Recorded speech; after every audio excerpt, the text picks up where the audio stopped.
The purpose of this video will be me taking a crack at detailing how I perceive the 1 to 10 scale of attractiveness for men and women. Now, I'll cover a few things before I actually get into the detail. One is this is based on a visual assessment of like an image or a short video recording. This 1 to 10 scale is not really, or what I'm going to say doesn't really cover if you're in person, if you get to touch them and smell them, then you get to collect different information.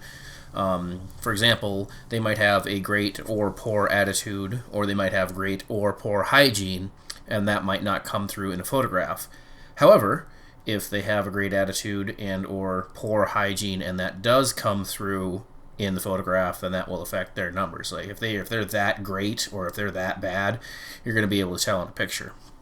Besides that, it's trying to make more of an objective comparison. There are some personal aspects. Obviously, everybody has their own preference. And let's say a woman that is not interested in men isn't going to grade men on this same scale. A man that is bisexual is probably going to judge men and women on this same scale. It all depends on each person's preference. I'm only going to apply it to, again, men and women. The purpose of the 1 to 10 scale is simplicity, and the moment you start adding in 47 different genders, you lose your 10-point scale because, well, first of all, most people that fall into those 47 categories do not appreciate appraisal. Now, lastly, it is a 1 to 10-point scale. Some people say, well, that person's a 0 or this person is an 11. No, it's a 1 to 10-point scale, and that's how I'm going to describe it. There are no 11s, there are no 0s. 0s are dead people. If you're alive, you get a 1. Also, the 1 to 10 scale of attractiveness is not a scale for only attractive people. Ugly people are on this scale towards the low end.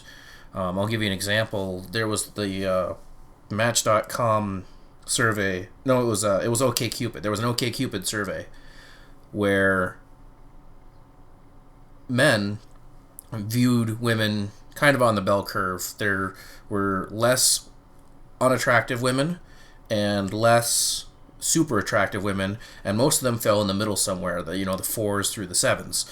However, women, when asked to do the same thing at the same time, rated something like 80% of all men were below average attractiveness. And that's not how math works. That's not how the average works. You could have even, say, 60% of men below average attractiveness, and it could make sense. But 80% of 80% of men below average attractiveness, that is a bunch of women coming from the idea that this scale is only for attractive people and a 1 starts by being an attractive person. No.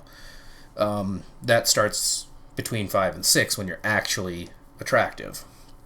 So again, I'll be starting this 1 to 10 scale, and down at the bottom, I'll say again, are your heartbeats, your people that are basically alive.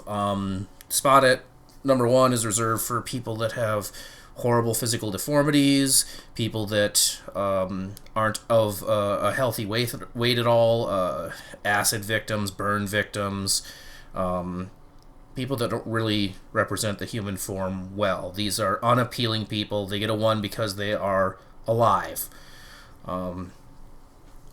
You move up the scale to 2, and these are people that are not readily dead or dying. They can still be morbidly obese. They can still have horrible scars all over their body or open sores, etc., etc.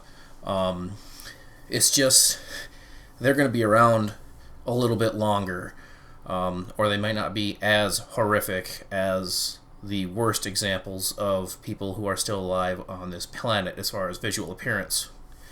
3 is where you first get into someone who is tolerable, someone that you don't feel disgust at when looking. They can still be, say, rail thin or King Kong size obese, male or female, but if they don't turn your stomach to see their image, then they qualify for a 3. If that's how you describe them, like it's not offensive to see them, or they don't make you feel bad for seeing them, then that's kind of a 3.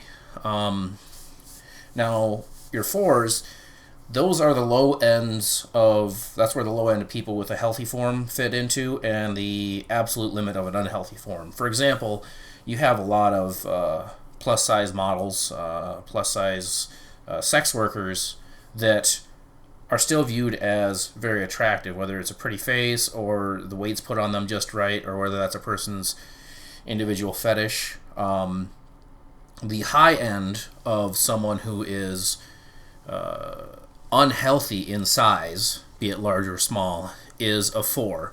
Now, the whole idea for judging somebody based on their looks is how it's been built into us as a species for our mating practice. You want people to be put together well. You want people to be put together in correct proportions. You want symmetry in their limbs. You want symmetry in their facial structure, because that shows good genes, that they have a good genetic background, and that your kids are probably going to be healthy.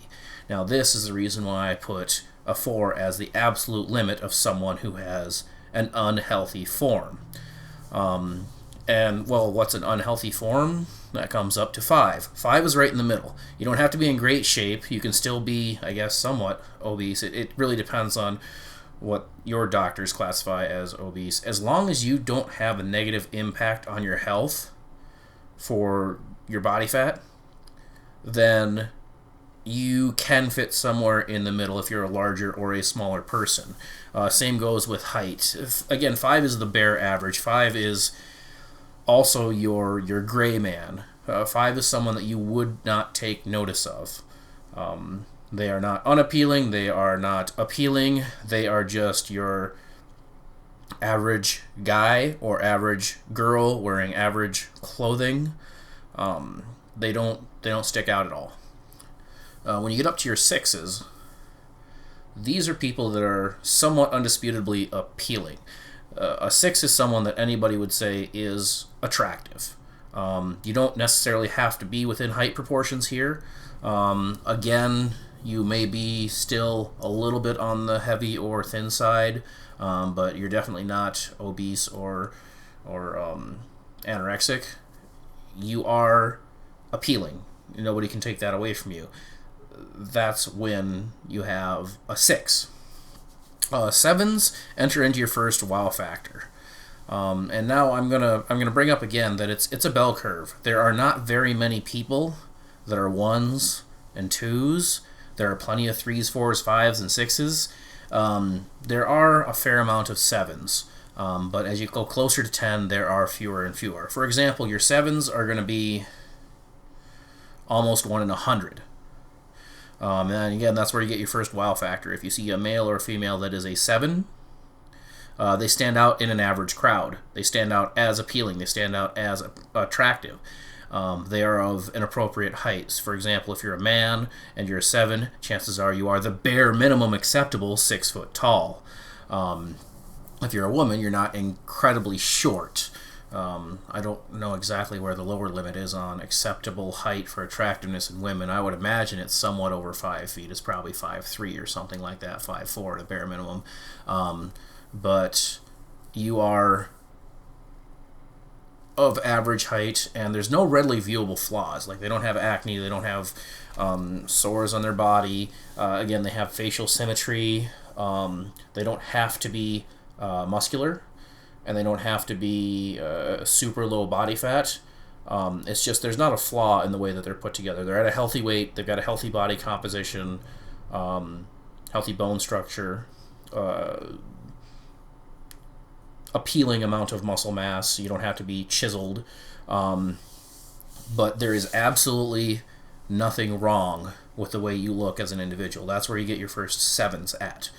Now the 8s are a great strike zone of form and definition of their body.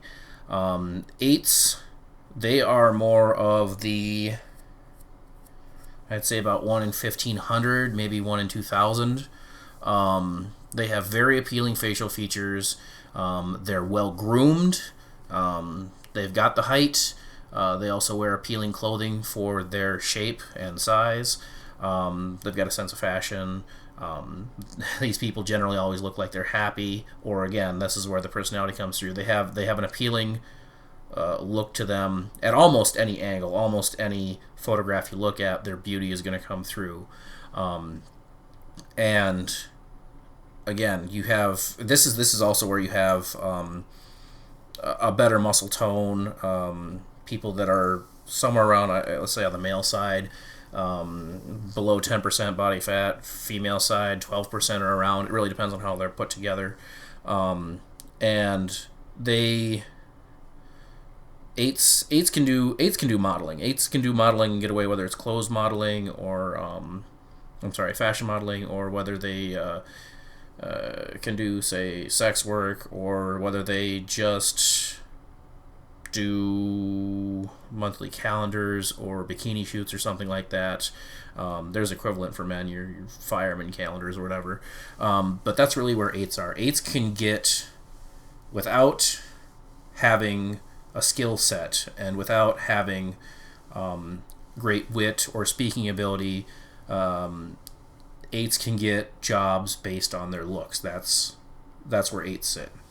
Now nines are the pinnacle, the upper echelon. Nines I'm going to put as a cutoff point, to kind of counter the people saying, well, that's an 11 because that one's perfect, he's perfect, or she's perfect.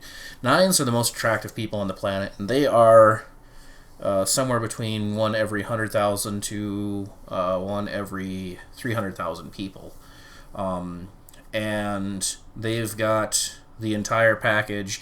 There is no discernible way that these attractive people, the nines, could be more attractive, whether it's under their own steam or not. They are at that peak in their life where their body and their mood and the way they groom themselves, all of it is lined up to where they are the most attractive being that they can be, and nobody else can really shoot a way that they would be improved.